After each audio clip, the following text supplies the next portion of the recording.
Hello everyone. Last class में हमने blood के बारे में डिस्कस किया था। ब्लड में आरबीसीज, डब्ल्यूबीसीज, ऑक्सी हीमोग्लोबिन और उसके साथ साथ प्लेटलेट्स को भी डिस्कस किया था। इनकी कुछ फंक्शंस को डिस्कस किया था और साथ ही साथ ब्लड के बारे में जाना था कि वो प्लाज्मा स्टेट में ऑलमोस्ट होता है। नेक्स्ट आज इस क्लास में हम डिस्कस करेंगे ब्लड वेसल्स के बारे में, और उससे पहले हम फैक्ट देख लेते हैं। यहाँ पर कुछ दिया हुआ है कि 4 ब्लड ग्रुप्स होते हैं ह्यूमन बीइंग के ब्लड में, ऑलमोस्ट देखा गया है। Blood group A B and O, और इनमें भी अगेन देखा जाए तो ये मेन 4 डिवाइडेड हैं। इसके बाद भी पॉजिटिव एंड निगेटिव करके हर एक ब्लड ग्रुप में आपको मिल जाएगा, जैसे कि A positive, B positive, A negative, B negative and similarly for the other 2 1। Next अगर हम बात करें तो ये ब्लड ग्रुप्स जो डिस्कवर किए गए थे, ये लास्ट क्लास में आपने देखा होगा कि ऑस्ट्रेलियन बायोलॉजिस्ट थे लैंड कार्ल स्ट्रीम का नाम जो है, तो उन्होंने अनफॉर्चुनेटली इसको डिस्कवर किया था। हालांकि वो ब्लड का फ्यूज़न डिस्कवर कर रहे थे। सो ये डिस्कवरी थी जो कि हमारे लिए इम्पोर्टेंट थी। नेक्स्ट अगर हम बात करें ब्लड वेसल्स की, तो ब्लड वेसल्स जो अगला टॉपिक है हमारा, इसमें आप कहेंगे कि blood vessels are the simple, आप कहेंगे कि नर्व्स होती हैं जो कि जिसके थ्रू ब्लड आपका सर्कुलेट करता है पूरी बॉडी में, और ये पूरा नर्वस सिस्टम पूरे बॉडी में एक नेटवर्क की तरह फैला हुआ है, from the tip of the head to the top of the your bottom foot, पैर के अंगूठे तक। तो आप कह सकते हैं कि ब्लड वेसल्स ऑलमोस्ट 3 पार्ट्स में डिवाइड किए गए, यानी कि हमारे पास 3 तरीके की ब्लड वेसल्स हैं। पहला आप देखेंगे यहाँ पर आर्टरीज, नेक्स्ट वेन्स आप कह सकते हैं, या कैपिलरीज कह लीजिए। अगर आप कैपिलरीज नेक्स्ट मानते हैं तो थर्ड वन जो होगी वो वेन्स होगी। सबसे पहले यहाँ पर कैपिलरीज को डिफाइन किया गया है कि कैपिलरीज क्या होती हैं। कैपिलरीज जो होती हैं वो बहुत ही थिनेस्ट ब्लड वेसल होती हैं, सबसे पतली होती हैं। आर्टरीज और वेन्स से भी काफ़ी ज़्यादा पतली होती हैं, और ये भी आप कह सकते हैं कि जहाँ पर आर्टरीज और वेन्स एक दूसरे को कनेक्ट करती हैं और ब्लड के थ्रू डिफ्यूज़न हो पाता है गैसेज या केमिकल्स या मिनरल्स का, वो होती हैं आपकी कैपिलरीज। तो नेक्स्ट जो टेबल यहाँ पर दिया गया है हम उसको डिस्कस कर लेते हैं कि आर्टरीज और वेन्स में जो डिफरेंसेस है ऑलमोस्ट काफ़ी ज़्यादा कंफ्यूजिंग होता है ये, क्योंकि अभी हम देखेंगे कुछ एक्सेप्शन है यहाँ पर पल्मोनरी वेन और आर्टरी को लेकर के, जो कि इस डिफरेंस को फॉलो नहीं करती हैं। तो यहाँ पर पहले हम इन डिफरेंसेस को देख लेते हैं। पहला, दे carry blood away from the heart. Arteries जो होती हैं वो ब्लड को हार्ट से दूर ले जाती हैं। अब वो किसी भी पर्पज़ के लिए हो सकता है कि वो ऑक्सीजनेटेड ब्लड है, यानी कि प्योर ब्लड है और वो बॉडी पार्ट्स के लिए जा रहा हो, या फिर आप कह सकते हैं कि इम्प्योर ब्लड है जिसको ऑक्सीजनेट करने के लिए लंग्स में ले जाया जा रहा हो। अभी हम जब हार्ट की वर्किंग पढ़ेंगे तब देखेंगे। दूसरी तरफ वेन्स जो होती हैं वो they carry blood to the heart, towards the heart, मतलब हार्ट की तरफ ब्लड को लेकर के आती हैं। तो ये एक मेन डिफरेंस है यहाँ पर। दूसरा, इनके जो स्ट्रक्चर है, जैसे कि सेकेंड पॉइंट यहाँ पर डिस्कस किया गया है कि they are thick walled tubes. तो ये आर्टरीज काफ़ी थिक वॉल्ड होती हैं। नेक्स्ट यहाँ पर वेन्स को आप ऑटोमेटिकली जज कर सकते हैं कि अगर ये थिक वॉल्ड है तो ये थिनर वॉल्स की होंगी। थर्ड जो पॉइंट यहाँ पर डिस्कस किया गया, they are deeply placed under the skin and blood moves through under high pressure. तो आर्टरीज जो होती हैं आप ये कह सकते हैं कि बाहर से आपको विजिबल नहीं होंगी, आपके हाथ में या पूरी बॉडी में जो भी नर्व्स आपको दिखाई देती हैं वो वेन्स होती हैं, और वेन्स ऊपर की तरफ होती हैं, आप आसानी से देख सकते हैं। और वेन्स का जो कलर होता है वो ऑलमोस्ट ग्रीनिश कलर का होता है, जो कि एक इम्प्योर ब्लड को कैरी करती हैं। तो सबसे पहले हम यहाँ पर देख सकते हैं कि आर्टरीज जो होती हैं वो ब्लड में यानी मसल्स में काफ़ी अंदर होती हैं हमारी बॉडी में, जो कि ऊपर से दिखाई नहीं देती। और मसल्स में जब काफ़ी अंदर होंगी तो उस पर प्रेशर भी ज़्यादा होगा, और हाई प्रेशर से ब्लड आपका ट्रेवल करेगा through the arteries. Third point यहाँ पर वेन्स में आप देख सकते हैं, they are superficially placed. Superficially का मतलब है कि बहुत ज़्यादा अंदर नहीं, बहुत ज़्यादा बाहर नहीं, आप सरफेस पे देख सकते हैं। यहाँ पर आपकी जो नर्व्स होती हैं वो प्लेस्ड होती हैं अपने हाथ पे, ये पैर में देख सकते हैं। Blood does not move under pressure, इसमें ब्लड बहुत ही आसानी से फ्लो करता है, इसमें बहुत ज़्यादा कोई प्रेशर नहीं है, बहुत ज़्यादा एटमॉस्फेरिक प्रेशर है, स्किन का प्रेशर है, तो ये बहुत ज़्यादा प्रेशर नहीं है। फोर्थ अगर हम बात करें, there is no valve inside the arteries. Arteries के अंदर कोई वॉल्व नहीं होता, blood without any obstruction, without any resistance flow करता है। वहीं पर अगर हम वेन्स की बात करें तो वेन्स में ढेर सारे वॉल्व्स होते हैं, प्रेजेंट होते हैं वॉल्व्स, आप ये देख सकते हैं यहाँ पर फिगर में दिखाया गया। थिक वॉल जो दिया गया है यहाँ पर, इसकी मोटी वॉल होती है, और साथ ही साथ इसमें कोई भी वॉल्व यहाँ पर प्रेजेंट नहीं है। आप देखिए नो वॉल्व लिखा हुआ है, ब्लड का फ्लो ऊपर की तरफ दिखाया गया और कोई भी वॉल्व वहाँ प्रेजेंट नहीं है।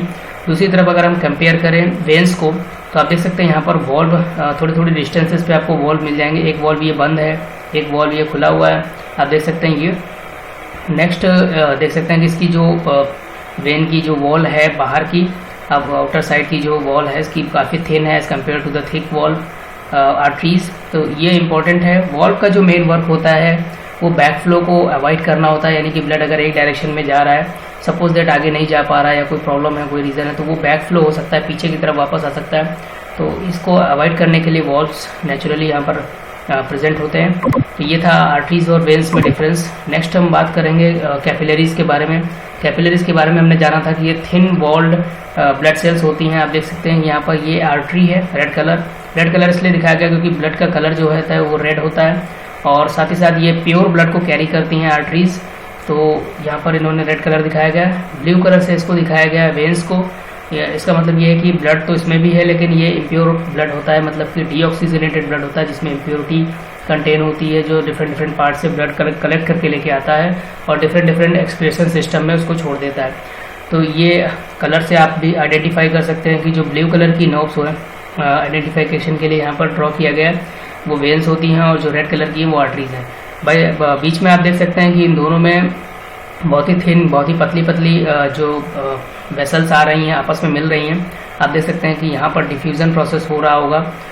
जब ये डीऑक्सीजनेटेड ब्लड ऑक्सीजनेटेड ब्लड से मिलता है तो यहाँ पर एक्सचेंज ऑफ आप कह सकते हैं कि गैसेस और मिनरल्स या केमिकल्स का जो एक्सचेंज है वो होता है, जिसकी वजह से, और ये इतनी पतली होती है कि यहाँ पर डिफ्यूजन पॉसिबल हो पाता है, हायर कंसंट्रेशन डिफरेंस बन पाता है, जिसकी वजह से डिफ्यूजन पॉसिबल हो पाता है।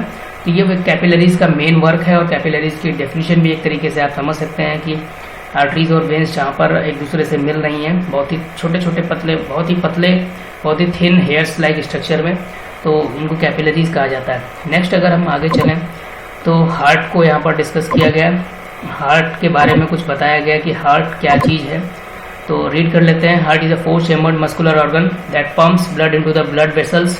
This pressure that this pumping generate is enough for the blood vessels to carry this blood to all part of the body. The heart is able to do so by rhythmic contraction and relaxations of its muscles.